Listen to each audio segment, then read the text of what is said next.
perfect. I have achieved nirvana today. I've bus finished. I've arrived. What about Delhi Crime 4? Has the I don't know. conversation started? Everybody, Netflix, hello, excuse me, producers, directors, if you're hearing it, everybody is asking us the same thing. Even I'm asking the same thing. The beauty standards were still the same then. Yeah. The beauty standards are pretty much the same now. Thin, tall, pretty, white. Tell me, if you were to actually meet Vartika, what would you ask her? Yesterday somebody asked me that from Delhi Crime, if there was one person who you would choose to be friends with, who would it be? And I said Vartika. I don't have any, like a lot of people, Indian mothers, mera beta kuch galat nahi kar sakta. I don't have any such things in my head. I'm very, very critical about them. All of that. I tried, when I was doing season 3, I tried going back to season 2 to watch it. I didn't understand only. You could walk into a mall and there will be a silent sisterhood that will happen immediately.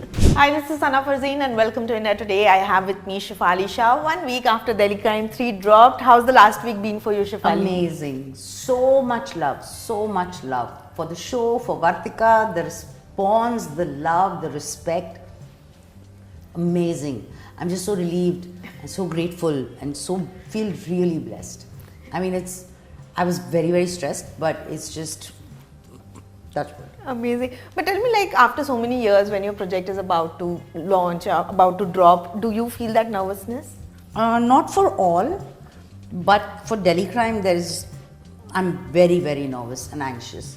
Season 1, when it dropped, I was like, okay, I was very proud of what we had created and didn't know what was going to happen, didn't know the OTT world, nothing, I knew nothing. I never knew what was going to happen. I was used to being a part of projects and then practically forgotten as an actor. Yeah. But it just exploded, and how? And the love it got, and Vartika became like something. So and I realized that when season 2 got announced, and the responses were, so when is Madam Sir coming back? And I was like, what the hell happened here? So when it was ready, and it kept growing. We're waiting for Madam Sir. Madam Sir's back. And I was terrified. And luckily even that went really well. And then this one was dropping. I was like, I cannot even begin to tell you what terrified is. So when I heard the responses, because I had one meeting there and one here. Say we were doing press. And I told Ria, I said, just choco-block the day. I don't want to know anything. And 1:30 dropped and I was like, what happened? Tell me. So she said, I'll tell you, but right now somebody's waiting. I said, okay. So we're walking and Medha, she started reading. She said, okay, I'll tell you one line of whatever. She started reading. I've stood outside and bawled like a baby. I was just so relieved. Amazing. That just feels special. But tell me, Shefali, like if you have to pick, I mean, a lot of people have already watched the show. So one moment from the season this year, I mean, tell me that something just stayed with you. The last moment. Oh. When she says Umeed. I think that's priceless. Absolutely. That moment is for forever. Yeah. And that's what Vartika does. That's what the team is doing. That's what we are all going after, right? That there is hope that I'll be able to clean the streets. There is hope that I'll be able to get, make this place a safer place for the world to live in. But that one word, even doing it, like I was choking while I was doing the whole sequence. And at the same time, I didn't want it to like roll down my face. And that Umeed, the word, when I had to say it, I was choking. I could barely say it. And that girl who plays Khushi, spectacular. But that moment is it's a priceless moment. And this season, there were so many moments that just hits you so hard. Yeah. As an actor, Shefali, tell me, when you are playing this part and getting to see all of it at such close counters, how do you break out from that and how do you perform actually? And tell me, of course, Vartika is inspired from Chhaya. But tell me, if you were to actually meet Vartika, what would you ask her?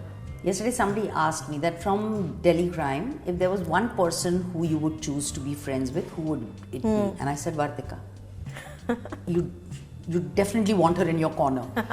Because she's like she's just, I don't know what I would ask her, but she's just too cool. But I also wanted to ask you, sometimes you take back from your characters and sometimes you give yourself to something. So tell me one thing about Shefali that you gave to Vartika and one thing about Vartika that is now part of Shefali. You know, actually, we're pretty similar people. I can tell you one thing about Vartika that I want to learn, Okay. which is she knows how to press buttons and get her way done. I still haven't gotten that. And I don't think I would want to. I love her. I just love who she is. And there's so much, like I said, we're Yeah. so similar on so many parts, you know. So what did I take back from her? I think I just go back feeling stronger. Because, you know, when you, like we were talking about it earlier, when you hear about all these things that happen and you feel, what can I do? And somehow being in those shoes makes me feel that, okay, I could do something. I mean, even if it is obviously not that I went and solved a case and I can never fill the shoes of Chaya Sharma, but it's just that you feel, okay, people will watch this and they'll become aware at least. Absolutely. But also, Shefali, tell me, do you have your own personal notes about Vartika that you go back whenever you're shooting for the season? So, by now she's in my DNA. Okay. Okay, so it's not like I need to sit. I don't have a book where I say, what happened. But when I get the next script, I immediately go. One of my first questions is, how long is it since the last case? Where did we see her last? Okay. That was what it is. And this time we knew that she's been transferred. To Mizoram. And then it takes on. And like I said, she's so much in my DNA. Then every scene I read it in my head like she would say it or do it. Wow. And then, you know, there are moments where you can make a choice of expressing it in different ways. But you, like, you know, I might want to have this outburst and prove myself as an actor, but I also realize that she's not going to do this at this moment. So she's going to just stay focused, get her work done. Yeah. So it's all of that. I tried, when I was doing season 3, I tried going back to season 2 to watch it. I didn't understand only. I didn't know what I did. I didn't know how she is, I was like, forget it. I can't replicate. That's true. You know, yeah. she has to be her own person. And the beauty, the strength and the difficult part of OTT is that you maintain the core, but it can't be predictable. You know, it can't get boring. True. So, and the same goes with her. And honestly, we are all changing on a day-to-day basis. You know, this same interview probably a week down the line would have been done very differently. Yeah.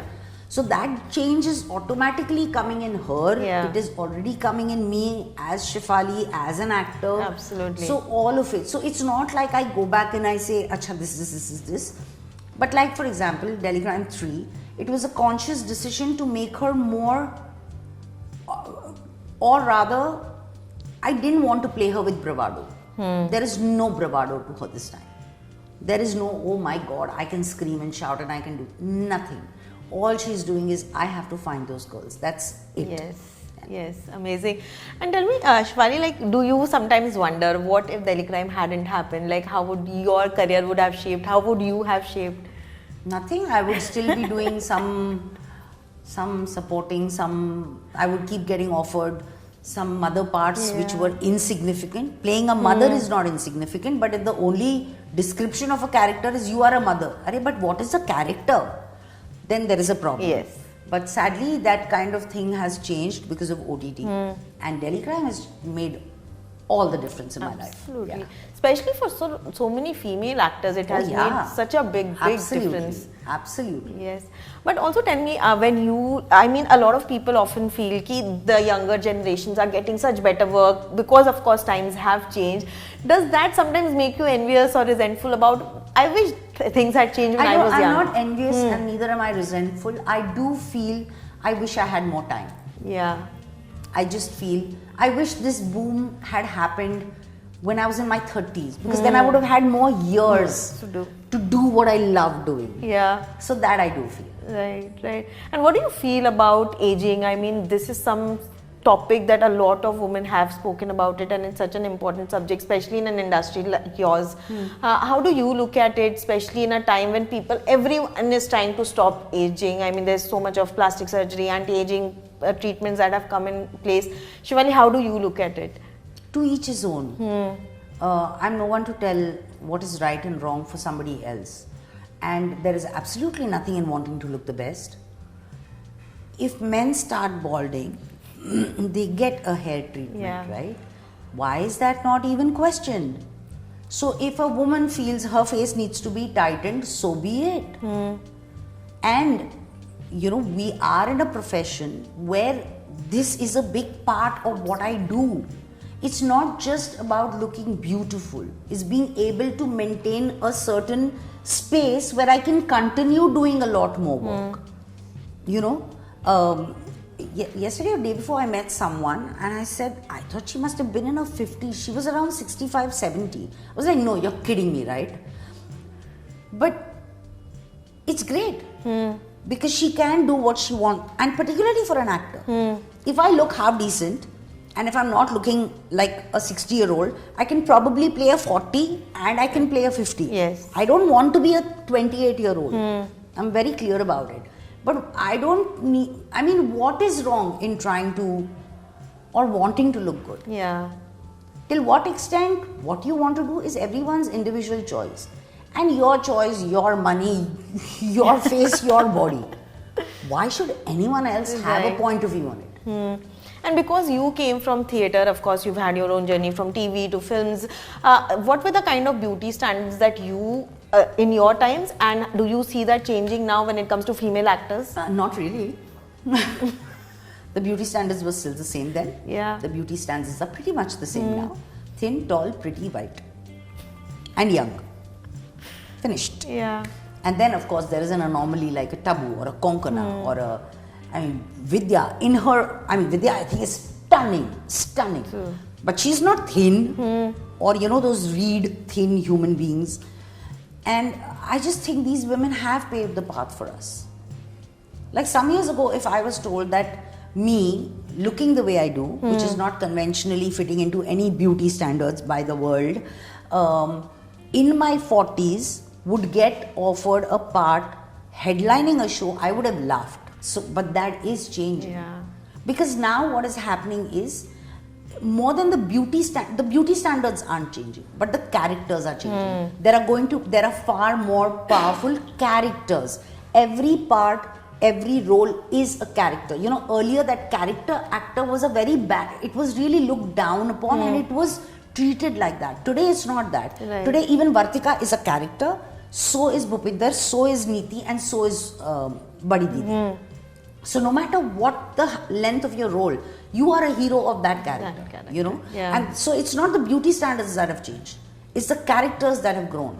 And that's why these are real people. Absolutely. And not everyone is endowed with height or long hair or fair skin. Yeah. Also, what's beautiful is how, Shefali, through the last few years, you've done so many films that have had two leading ladies. Be it Jalsa, Human, or even Delhi Crime. When we talk about male superstars, they often shy away from sharing screen space for it. Is it just about women being secure about themselves that we are seeing so many women going out and doing these kind of projects? I strongly believe that it's said, unsaid, you know the person, you don't know the person. You could walk into a mall and there will be a silent sisterhood that will happen immediately. And I believe it. Yeah. You may not even say hi, you sit on one table, the other person's moved away. But if there is a situation, all those women, like my antennas are always up. Not just for myself. If I see someone uncomfortable, I don't shy away from walking up and saying, you okay? Sometimes it's very obtrusive, like why are you interfering in my personal space? But I'd rather ask. So I just feel that is very solid, and all these women I've worked with, Vidya, Alia, Huma, what amazing women, and all of them very giving actors, very gracious people. And also I think the whole, I don't know where, I don't know what men do, but Also, this concept used to probably be earlier. Somebody asked me yesterday, what is the competition like? I said, it's not a competition. We complement each other. Yeah. It's not a competition. You know, the worse she is, the bigger Vartika's fight is going to be. It's simple. True. You know, Vidya and Shefali were on two sides of one incident. And it's a sheer treat to work with these people. Absolutely. Sheer treat. Yes. So I think, yeah, it's about being comfortable, and it's just about having this silent sisterhood that I may not know you, but there is a connect. Superb. Also, tell me, Shivani, we all talk about protecting our women here, but there's so much more important topic is to raise good men. I mean, because you have two boys, I wanted to ask you, as a mother, does that you have that in conscious that you have to raise good men out there, and what are those learnings that you are putting in them at the young age? So, you know, this is what I said even during the first season of Nirbhaya. I said, you know, our daughters will be safe if our sons are raised right. And I believe that. Yeah. I can give a long list of instructions, but in situations, it's difficult to remember an entire instruction manual. So I made a précis of what I wanted to explain to my children. And I said, you treat others the way you expect to be treated yourself. If you maintain this one line, whether it's gender, age, caste, creed, color, whatever, if you remember this one line, you'll probably get through half of the, you know, there won't be a debate. Okay, is this right? Can I push this boundary? And that. And of course, it's a conscious decision, but I think my generation has already, you know, the earlier generation, my mom-in-law, they would still want to pick up my son's plates. And I would be like, no, please don't do that. Just let it be. You know, why? In fact, we fire them if like, why are you picking it up? Leave it, let him do it, kind of a thing. So that generation shift has already happened. You know, and of course, if he's, I mean, I would be I don't have any, like a lot of people, Indian mothers, mera beta kuch galat nahi kar sakta. I don't have any such things in my head. I'm very, very critical about them. And if I feel it's not right, I will say it. And yeah. And it's a constant thing. It's really not sitting and saying, अच्छा अब मैं तुमको महाभारत सिखाऊंगी. ऐसे नहीं होगा. Because I can't prepare them. How many hypotheticals will I think of? True. I can't. You know, even if I tried. But there is a core. Will say. You may not like it. Just too bad. Yeah. I'm still going to say it. And should parents be friends or be parents? Parents. Oh, that's an interesting thought. For the longest time, I was like, oh, I'm my child's friend. Yes, it is important. But they will have friends. They'll not have a parent. And what they need when they're growing up is also guidance. Of course. I know this will be I'll be totally unpopular by this, but I think, and I know I'm making a very big statement because I mean it, and I'm so glad you asked the question. Yeah, amazing. You know, when I used to go to my shrink, and he used to say, he said, you know, today's generation, you parents have this thing of, y'all have started planning your parenthood according to the sitcoms and the serials you saw in America. You know, I'll have a white picket fence cottage with 2 dogs and 2 children, and I will be friends. It's like, no, you are a parent, be a parent. That is required of you. Wow. So I of course I'm friends with them. You know, we'll sit together, we'll talk about everything under the sun. We'll have our point of views, we'll have discussions and debates and arguments even. But I am a parent. And I think that's why I'm unpopular with my children. Because I'm the parent, Vipul's the friend. Oh. Yeah. But also, Shivani, tell me one thing that you feel now that you wish you had learned it from your parents, or your parents would have told you. My parents would have told me. About life. Something, just you wish that maybe you would have known this earlier from your parents. I wish my parents had, I think they tried, but I didn't probably get the memo that I was enough. Yeah. I was enough. Wow. I didn't need husband, boyfriend, brother, sister, you know, to make me strong. I was enough. And that doesn't mean that you don't have relationship. Of course you have. I mean, Yeah. this is the part, this is beauty of, you know, having relationships, and that's the depth of it. But you're still enough. That's so beautiful, actually. And Shivani, I don't know, I mean, if you're comfortable talking about, you spoke about going to your shrink. Tell me, how difficult does it become as a public figure to talk about taking therapy or just mental health? I don't find it difficult. I mean, when I get a skin allergy, I go to a dermat, no? Yeah. So if there are issues that I cannot, and the thing is, it's not always about, you don't need, first and foremost, this thing of you go to a shrink when you're mentally ill is all wrong. Okay, we're dealing with so many situations on a daily basis, situations we haven't anticipated, like what is going on in our world outside. There are situations, I've been a parent for the first time in my life. I am being a parent to a 22-year-old or a 23-year-old for the first time. I'm also learning. I don't know everything about every situation or every relationship. I need a point of view from the outside who can tell me, listen, this is not worth your effort, or this is not worth crying over, or you're right, but do you want to fight this or do you want to make yourself stronger? So I feel that is very, very important, and to find the right person. That is very important.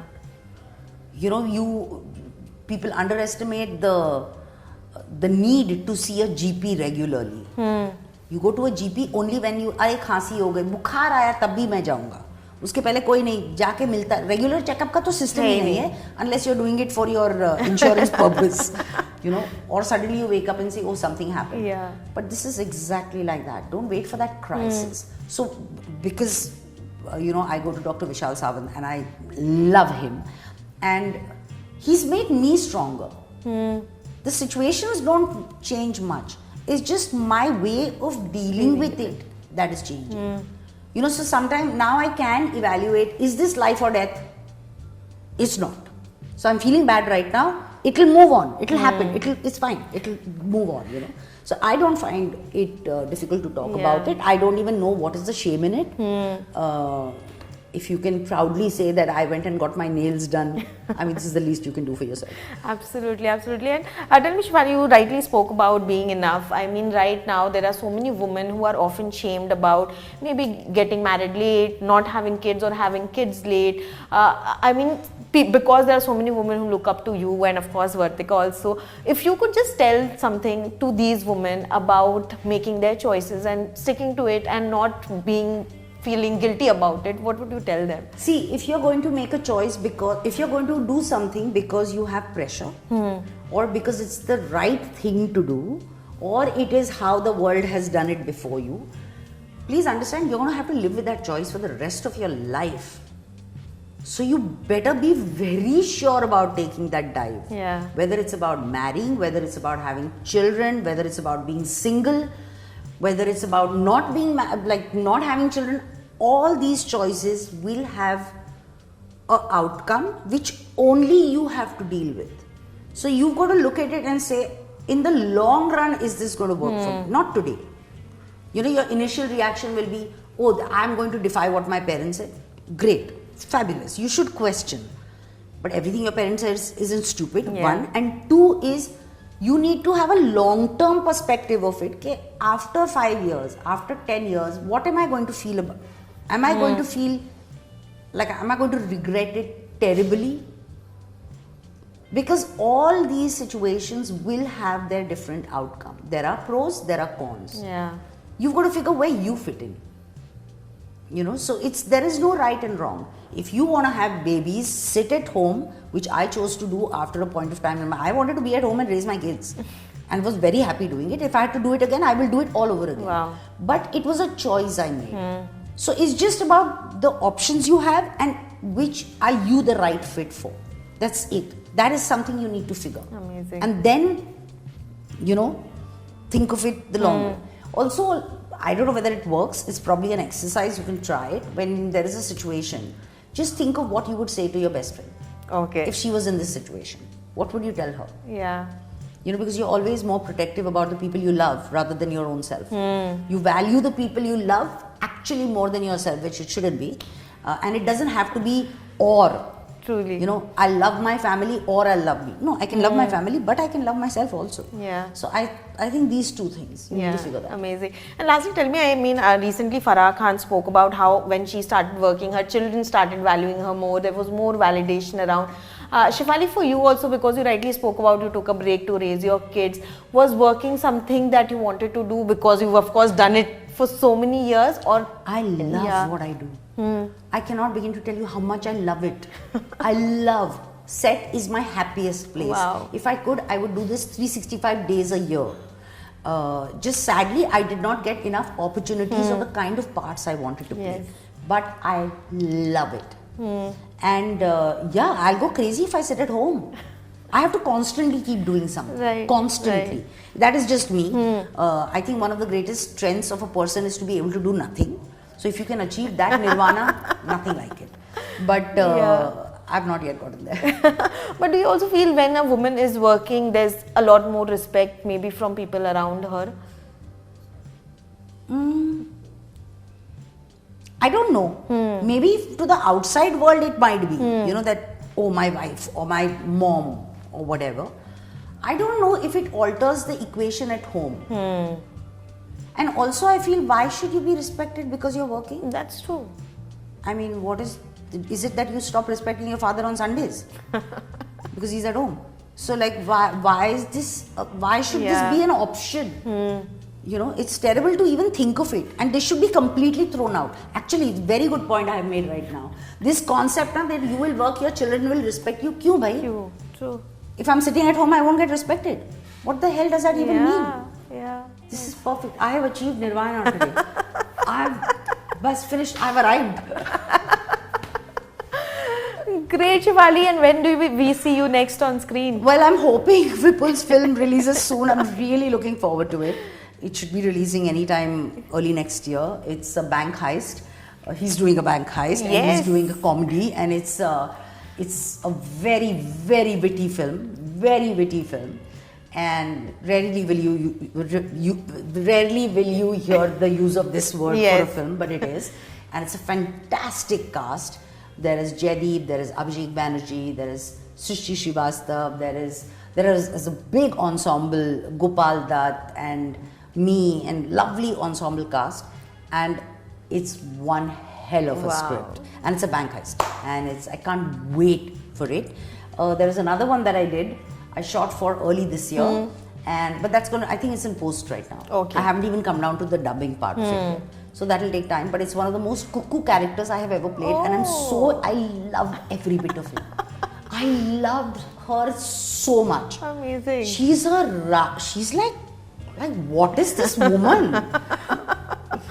Yes, and what about Delhi Crime 4? Has the conversation started? Everybody, Netflix, hello, excuse me, producers, directors, if you're hearing it, everybody's asking us the same thing. Even I'm asking the same thing. Like, I don't know. They've not told us anything. Actually, there's been no conversation about it at all. I also get some scattered info. Yeah. Like yesterday, I put it on my story. Delhi Crime, when it dropped that week, 1, 2 and 3 were all in the top trending. I was like, yo, that's flex, dude.